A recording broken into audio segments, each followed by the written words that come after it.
Hi, this is the math tool that we call a Rekenreck. This is your Rekenreck in the 0 position, white on the wall. This is our wall over here. That's where we begin. When we show what we're counting with, we scoot them across. And we scoot them all together in one unit. This is why we've been practicing subitizing. I know that there's 5 red and 5 white in the top row, and 5 red and 5 white in the bottom row. For the first few weeks, we're only going to be talking about the top row. If I scoot all my red over, I know that is 5. I do not need to count them 1, 2, 3, 4, 5. I am going to subitize. I know that there is 5.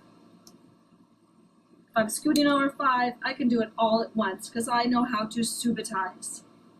If I'm being asked to make the number 6, I'm going to use my subitizing skills because I know that it's larger than 5. So I know these are definitely going over, and it's 1 more. And I can slide them all together. I have subitized them to be able to move my Rekenreck. If I am going to be counting over 9, I might think of 9 as 1 less than 10. I find my spot, 1 less than 10, or 5 and 4 more, however my brain likes it, and I can scoot them all over at once. We never do them one at a time, never. We're always going to work for our subitizing.